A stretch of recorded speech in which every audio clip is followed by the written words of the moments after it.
அருமை அருமை. என்ன சீர்காழி பாட்டு, கேபி சுந்தராம்பாள் பாட்டு வேற யாராலையும் நிறைவு செய்யவே முடியாது. அவங்க இந்த பாட்டை அவர்களுடைய குரல்ல அவர்கள் கொண்டு வந்ததே, அந்த இசை நுணுக்கங்களோடு பாடியதே மிகப்பெரிய ஒரு சிறப்பு. ஏன்னா அதில் அத்தனை நோட்ஸ் உள்ள வளைச்சு வளைச்சு எடுத்திருப்பார். திரை இசை திலகம் கேவி மகாதேவனுடைய இசை பிச்சு உதறியிருப்பார். இதுக்கிடையில சிவாஜி படுத்துட்டு முடங்குவார் பாருங்க, அதெல்லாம் காண கண்கோடி வேண்டும். இப்ப இருக்கிற படங்களை எல்லாம் மட்டும் பார்த்து மயங்கிட்டு இருக்கிறவங்களுக்கு அதெல்லாம் தெரியாது. அது உண்மை, அது அருமை. சரி, தத்துவத்தில் இவ்வளவு சொன்னீங்க. தம்பி பாடினார், நான் எடுத்து சொன்னேன், மறுபடியும் அவங்க பாடினது அதே பாட்டு. அப்போ தத்துவத்தில் இந்த ஒரு பாட்டே போதுமா? எடுத்து போட்டால் உலக்க குத்துன மாதிரி ஒரு குத்து குத்தியாச்சு. தத்துவத்துக்கு ஒன்றோ ரெண்டோ அழகா சொல்லிட்டு போயிடுவீங்க, காதல்ல எவ்வளவு இருக்கு தெரியுமா அப்படின்னு இந்த அணிக்கு பதில் சொல்றதுக்கு அந்த அணியிலிருந்து மூன்றாவது பேச்சாளர் ஈசன் கலைக்கூடம் என்கிற அமைப்பில் இசை, நடனம், திருமுறை பண்ணிசை போன்ற அருமையான கலைகளை எல்லாம் குழந்தைகளுக்கு சொல்லிக் கொடுத்து வளர்த்து கொண்டிருக்கிறவர் கலைச்செல்வி பாரதி கண்ணம்மா அவர்கள். அவர்களை காதல் பாடல்களின் சுவையை நமக்கு தருவதற்காக அன்போடு வரவேற்கின்றோம்.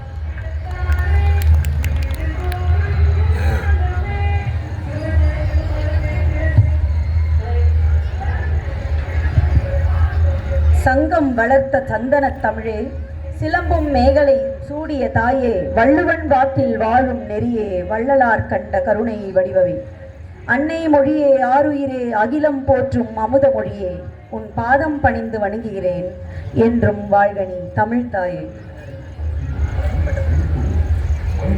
மதிப்பிற்குரிய தலைவர் அவர்களே, அறிஞர் பெருமக்கள், ரசிகர் பெருமக்களே, அனைவருக்கும் இனிய மாலை வணக்கம்.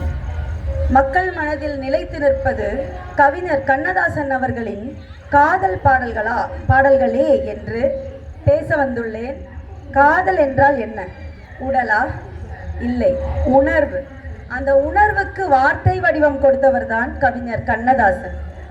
காதலின் தயக்கத்தை நிலைவை பார்த்து வானம் சொன்னது என்னை தொடாதே, நிலவை பார்த்து பூமி சொன்னது என்னை தொடாதே என்று வெளிப்படுத்தியிருக்கிறார்.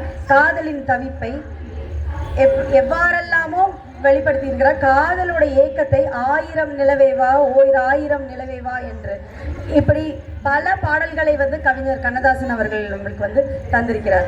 பாரதி தேசபக்தியை சொன்னார், வாலி நவீன காதல் சொன்னார். ஆனால் கண்ணதாசன் அவர்கள் தத்துவம், வலி, இனிமை எல்லாத்தையும் சேர்த்து காதலில் சொல்லி இருக்கிறார்.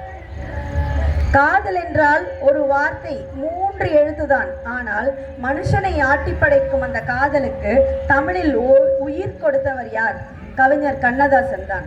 1950 மலர்ந்தும் மலராத பாதி மலர் போல வளரும் விழி வண்ணமே, வந்து விடிந்தும் விடியாத காலை பொழுதாக விளைந்த கலை எண்ணமே, நதியில் விளையாடி கொடியில் தலை சீவி நடந்த இளந்தென்றலே, வளர் போதிகை மலர் தோன்றி மதுரை நகர் கண்டு போலிந்த தமிழ் மன்றமே.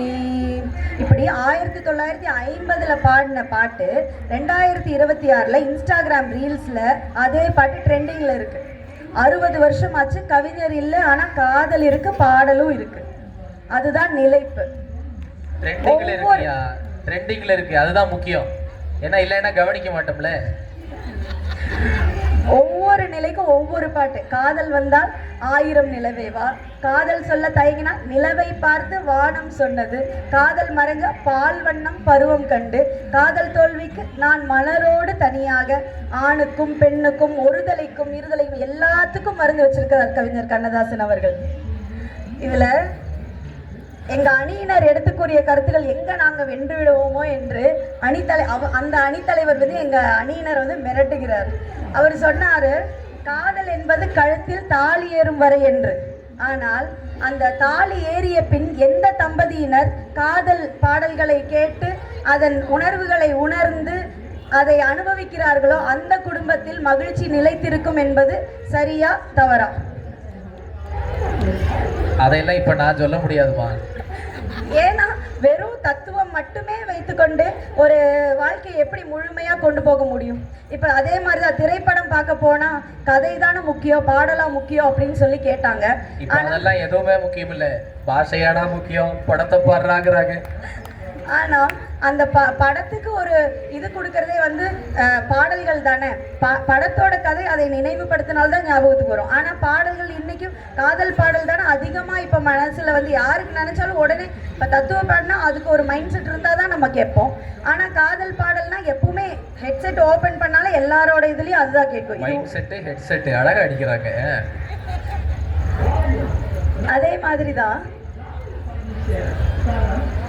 அதே மாதிரி முகுந்தன் நான் சொன்னாரு, தலைவர் அவர்களை வந்து தாடி வச்சிருக்காருன்னு கிண்டல் பண்றாங்க அப்படின்னு சொல்லிட்டு அவரு தான் சொல்றாரு. அதே அவரு நீங்க கிளீன் ஷேவ் பண்ணா நல்லா இருக்குமான்னு நடுவரை பார்த்து கேட்கிறாரு. ரெண்டு பேரும் அப்ப மாறி மாறி இதே வேலையாத்தான் இருக்கீங்க. இதுக்கு மேல வெற்றி பெறுவதற்கு காசு கொடுக்கவும் தயாரா இருக்கிறதா அவர் சொல்றாரு. நான் வாங்க தயார் இல்லம்மா. கண்ணதாசன் காதல் மட்டும்தான் எழுதினாரா, தத்துவ பாட்டு எழுதினாரு மனசுல நிக்குது அப்படின்னு எதிரணியில எல்லாருமே சொல்றாங்கதா. ஆனா கவிஞர் கண்ணதாசன் 50,000க்கும் மேல பாடல்களை எழுதியிருக்காரு. அதுல 5,000க்கும் மேல் பாடல்களை எழுதியிருக்காரு. ஆனால் அதில் 3,000 பாடல்கள் காதல் பாடல்கள் தான் மெஜாரிட்டி. தத்துவ பாடல் கேட்க தனியா ஒரு மனநிலை வேணும். ஆனா காதல் பாடல் கேட்க மனசு மட்டும் போதும்.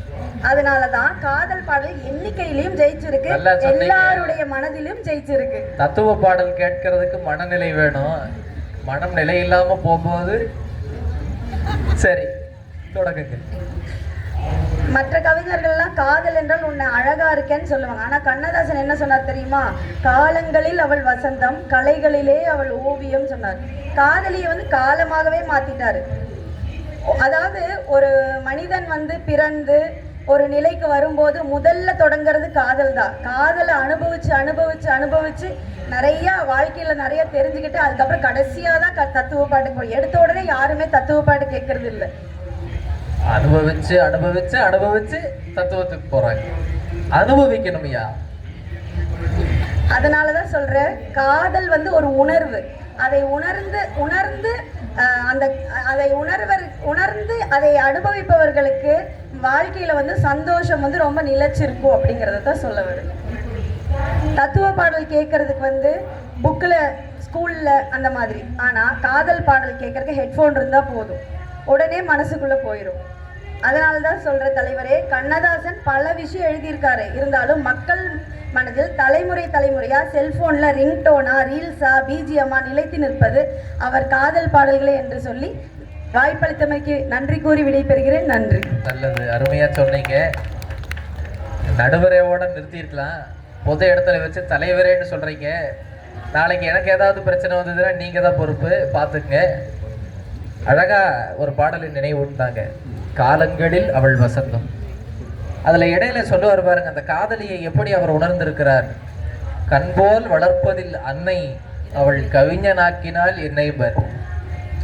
அன்னை எப்படியோ அதுபோல என் காதலி வந்தால், என்னுடைய தலைவி வந்தால், அவள்தான் என்னை கவிஞனாக ஆக்கினால்னு சொல்லி, காதல் வந்தால் கவிதை வரும் என்று சொல்லி அந்த கவிதையை காதலித்தவர் கண்ணதாசன். அவங்க சொன்னாங்க தத்துவத்தையும் அவர் காதலித்தார். அப்ப தத்துவத்து மேல கூட அவருக்கு காதல் தான் இருந்திருக்கிறது என்பதை சொல்லி காதல் அணிக்கு கரம் கொடுத்திருக்கிறார்கள்.